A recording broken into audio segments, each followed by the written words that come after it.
At the end of every year, or even at the beginning of a new year, it's really important to stop and take like a full day, maybe even longer, and think about, what are my goals? What am I working towards? I don't know if you're like me, but I am really good at getting stuff done and checking things off my to-do list. But sometimes I find myself just checking things off my list because they're on my list, but not really thinking about, is this task moving my business forward? What is my goal, and does this task help me meet that goal? I did that for a long time, and I was doing all of these things just because either someone had told me I should be doing it, or I just started doing it, so then I continued to do it. But I didn't stop and think, okay, what are the main things that I need to be doing to get to the goal that I want to reach? And what things can I stop doing because they're not really moving me towards my goal? And if you are a busy mom or a busy parent, you know that time is limited. So it's so important to make sure that the things you do for your business on a daily, weekly basis are all purposeful. They're intentional. So in this episode, I'm going to tell you kind of how I planned my 2024 and what we're doing in my business. And then I will give you some tips for planning your 2024. And it's going to really depend on where you are in your business. So I will kind of go over, if you are a beginner or maybe you already have a course, what are some things that you need to be looking at? So for me, my 2024 is going to be a little bit different because in Q1, quarter one, I will be on maternity leave. In fact, I should be on maternity leave right now as you're listening to this episode. I am pre-recording it. So that really affected how we plan things with my business. But what we did was, I have a team member, Emily, and she kind of runs the operations behind the business. And I should have been doing this even before I had a team member. So if you're like, I don't have a team, it's okay. This will still work. But what we did first was we mapped out, okay, what are our main goals for 2024? What are we working towards? And the main things that we were working towards were having some successful launches of my 2 courses for my 2 businesses, and really focusing on organic marketing. That's kind of like the theme of the year. So we kind of thought about the whole year, and we planned when the launches were going to be and how, big picture, we were going to focus on organic marketing and getting more leads organically, which just means for free, versus using all paid ads, which is kind of what I did in 2023. So we started with that. We made a calendar of the launches that we wanted to have. And just so you know, if you're like, well, I want to know what launches you're going to have, we planned 2 launches of each of my courses. So if you don't know, I have 2 distinct businesses right now. I may merge them eventually, but right now they are distinct. I have Lindsay Bowden, which is for teachers. That's lindsaybowden.com. My Instagram is Lindsay Bowden. And with that business, that was the first business I started. That's how all of this began, where I train teachers how to create resources and then sell them online. So I have that course. It's called the Resource Academy. And then I also have a program for this business, Meet the Bowdens, where I teach families, moms, how to create their own course in whatever niche they want to create their course in. It doesn't have to be for teachers. So I have that program, which is called Hey Online Course. So I have these 2 very distinct major programs, and I started there, and we planned the launches for those. So for 2024, we planned to have a launch of Hey Online Course in the spring in April. Usually I would probably have one in Q1, but like I said, I'm going to be on maternity leave. So I really wanted to protect that time. So in April, we'll have that. And then we'll have another launch of that course in the fall around October. And then for my teacher course, we're going to have a big summer launch because teachers are off during the summer. So it's important when you're thinking about when you want to launch, it's important to think about what would work best for your audience. And for those of you that don't even have a course to launch yet, that's okay. I will get to you, I promise. But this is just if you already have an established course like I do. So a big summer launch, and then we will have what I like to call a replay launch in November, which is basically where we do the exact same launch, just in a different time of the year. and it just saves us a lot of work because everything's already done. We just have to kind of reschedule it, change the dates, etc. So we started with that. We started with when do we want the big launches? And we made sure to tell everyone on my team, which I have a very small team. It's 2 people, and then we have a part-time virtual assistant. So it's not like we're telling a ton of people, but just so that everyone knows, like, yes, these are when the launches are. Make sure everyone's going to be in town, that kind of thing. And then we adjust if people are, going to be on vacation that week, then we'll just change it, which is great. And that's why planning ahead is so important. And I will say, I did not used to do this, especially when I was just by myself.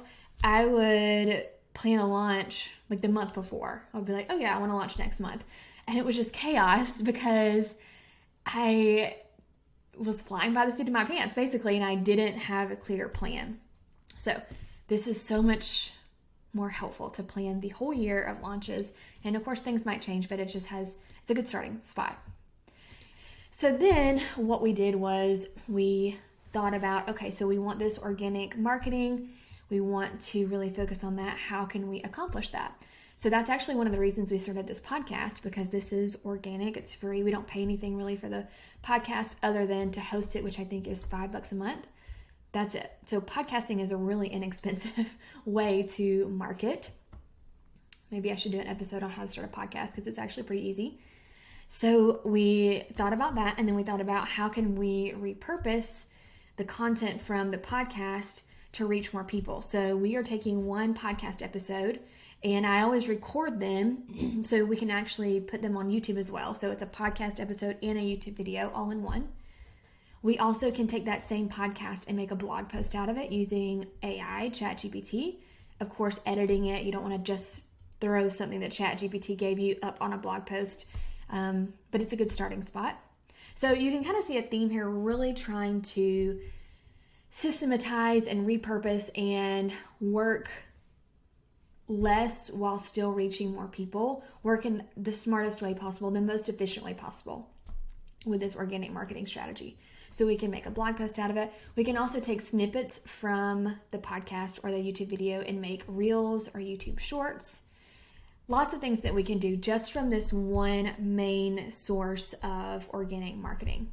Now, I'm still going to run Facebook ads. I love Facebook ads. I think they're a great way to expedite the process of growing your email list. So I will still do that, but I think adding this organic piece in is, first of all, going to save me money, and it'll just reach more people. It's just a way to reach more people in 2024. And then, of course, it's always on my goal list to grow my email list, and this podcast and all of the ways we're repurposing it will help us reach that goal through this organic marketing strategy. We also really thought about data and what is working and what is not. So for example, I had been doing Pinterest for a long, long time. I think Pinterest is great, but I noticed that I wasn't getting a ton of traffic from Pinterest for my online course business. And I was paying someone to do it, but they weren't a specific Pinterest expert. They were just a virtual assistant that could do a lot of different things. And she was fabulous. It wasn't her. It was just, I didn't know exactly how to use Pinterest correctly. She wasn't an expert at Pinterest. And so it just made sense for right now to stop doing Pinterest until I can either hire an expert to do it, or I have the time to sit down and learn it, and then I can teach someone else. So that's something that we may look into for 2024. But because the data showed me that it wasn't really getting me a ton of leads, it was getting me clicks, but not leads. And I want leads. That's what's going to convert into sales. Then I thought, why should I pay someone $35 an hour to do this when I'm not seeing the ROI? So I stopped that. So really keeping track of your data is so important to make decisions moving forward. Some other things that we really worked on in 2023 to set up 2024 in a really good way, I guess is the best way I can describe it, is we systematized everything in my business, meaning everything that I was doing, whether it was writing an Instagram caption, writing a blog post, customer service emails, tracking data, anything that I was doing, managing my Facebook community. I would record myself doing it, and then I would have someone on my team write out the steps, and that's called a standard operating procedure or an SOP. And we did that for everything. Now, this took a long time because I didn't do this from the beginning. And so I had a lot of SOPs to create. But by doing that, even for launches, there are so many things that go into live launches that I didn't even realize that I was doing. And to me, it's like, oh, this is going to take me 5 minutes. I'll just do it really quickly. But when those 5 minutes add up and it's like, this takes 5 minutes and this takes 5 minutes, I was spending so much time doing things that other people could easily do instead of focusing on the things that I could only do, which is this kind of stuff, planning big picture, looking at data and making decisions as a CEO. So that's one big focus we had in 2023, especially as I was gearing up to go into maternity leave, was record myself doing everything, make SOPs for everything. And then Emily on my team really helped me figure out, okay, who on the team can do this? How do we take this off your plate? And how can we restructure the business so that you are only doing the things that only you can do and making those big picture decisions? And it really freed me up to stop just working to get things done and make more intentional decisions. So that was amazing. So even if you don't have a team right now, that is something that I highly suggest you start doing ASAP in 2024. Anything that you do on a regular basis, video yourself doing it. And by video yourself, I mean, I just use Loom, but you can use like Screencastify. There's lots of screen recording tools. And as you are doing the thing, talk through it, talk through what you're doing, and just save all those in a Google Drive folder and label it with what is happening. You don't even have to type it out in the beginning. You can have a VA do that eventually. Or someone can just watch the video. They don't necessarily need the written steps, but I just like to have both. And that way, when you do decide to bring on a team member, you have all of these SOPs. And if you say, okay, I need you to check the customer service email, and here are the SOPs for how to do that, how to give a refund. What if someone wants to cancel their payments? How does someone change their credit card information? Just those things that you have to do all the time that someone else could easily do. You already have a good start on that. So that was so important. And if you haven't done that, don't feel bad, because I have been doing this business for 5 years now, and I just did that this year. So it's not too late to start, but it's also not too early to start. So start as soon as you can.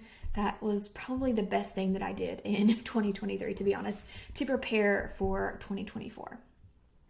Okay, so that is basically what I am doing, and that's kind of what we planned a big picture.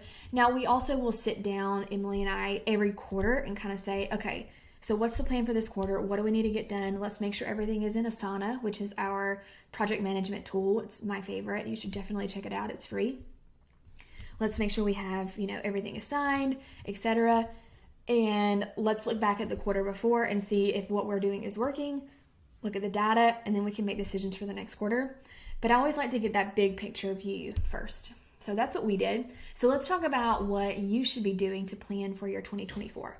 So I want to talk to the people in the very beginning stages of their business first.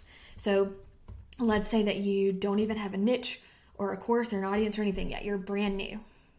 The first thing you need to do is give yourself a set date for choosing a niche and for starting an email list. Those are the things that you need to do first. Choose a niche and start building an audience via an email list. You can also start social media if you would like, but email list building is so much more important. I've had many episodes on that, so go back and listen to any episode about email list building. I have an episode about how to choose your course niche as well. And it can be a membership or a course, it doesn't really matter, but figure out what you want to teach about and figure out how to start an email list. That's important. And give yourself a date. I would say that shouldn't take you more than a month. So if you can knock that out in January, knock that out. And then you can start planning the rest of the steps. Now, I highly suggest getting some type of mentor or coaching. I would love to help you. That's like my bread and butter, is helping people in the beginning. We have a free training that really walks you through the beginning steps. It's called 0 to 5K course launch. It's a free 40-ish minute training. You can check that out by going to meetthebowdens.com/training. So you can definitely look into that. But there are things that you can also do if you're not ready to commit to coaching or a program yet, such as maybe outlining your course, maybe listening to podcasts like this one, watching YouTube videos to kind of get your feet wet. But I would say in Q1, you want to pick your niche, start your email list, outline your course, think about getting some training. Now, if you already have an established course, maybe you have created it, but you haven't launched it, plan that first launch. Commit to having a launch in Q1. Q1 is a great time to have a launch. It's the new year. People are excited about, having a transformation in their life. So I love having early in the year launches. So plan one. Your first launch doesn't have to be crazy big. And I love challenges. That's what I do for my launches, but you can do other things like a training series or even a webinar. So plan that first launch in Q1. And then if it works, you can just rinse and repeat like twice a year. Some people do it 4 times a year. If it doesn't work, then you want to look at the data and say, okay, this didn't work. Let me ask my email list why they didn't buy, take that data, and then try again in Q2, and then try again in Q3, because every launch is just data. There's no failures. It's just, let me see why this didn't work so I can adjust it and change it for the future. And also don't forget to think about what is your big overall goal for the year? So maybe if you're brand new, maybe your goal for next year is to get your course launched. I don't think it should take you all year to do that. I think you could do that in the first 3 to 6 months, but think about those big goals. And then is what you're doing on a day-to-day basis helping you get to that goal? So for example, if you are in the beginning stages, creating a website should not be on the top of your priority list. You do not have to have a website to launch a course. Now, having a website is a great bonus and it's great for people to find you. It's kind of like your home base, but you don't need that in the beginning. It's going to take you a lot of time to make a website, or you're going to have to pay someone, if they're good, a significant amount of money to create a website. And if you're not making money yet, that's not what you should be worried about. You should be worried about growing an audience and building your irresistible offer. If you already have a course, then your overall goal for the year should be to figure out how to sell it and sell it well. So have some launches, figure that out. Maybe you are even ahead of that, and maybe you already have had successful launches. Maybe your goal this year is to put your course on Evergreen, which I am about to open a program just for that, about how I do my Evergreen course launches, which is basically selling my course on autopilot, where that passive income piece comes in. Maybe that's your goal, is to figure out Evergreen and put your course on Evergreen this year. So get that overall goal, and then you can break it down into Q1, Q2, Q3, Q4. But just ask yourself, everything that you're doing on a daily basis, is this getting me closer to my goal? Or is this just a random task that I'm just doing because someone told me to do it, or I started doing it and now I feel like I need to continue to do it? It's okay to stop doing things. It's a good thing usually to stop doing things so that you can focus on what really matters. Okay, so I hope this was helpful for starting your 2024 year off right. Again, if you're ready to jump into course creation and launching, I have a free training. You can head to meetthebowdens.com/training to check that out. And I hope you guys have a wonderful new year. I am so excited to see everything that you do in 2024.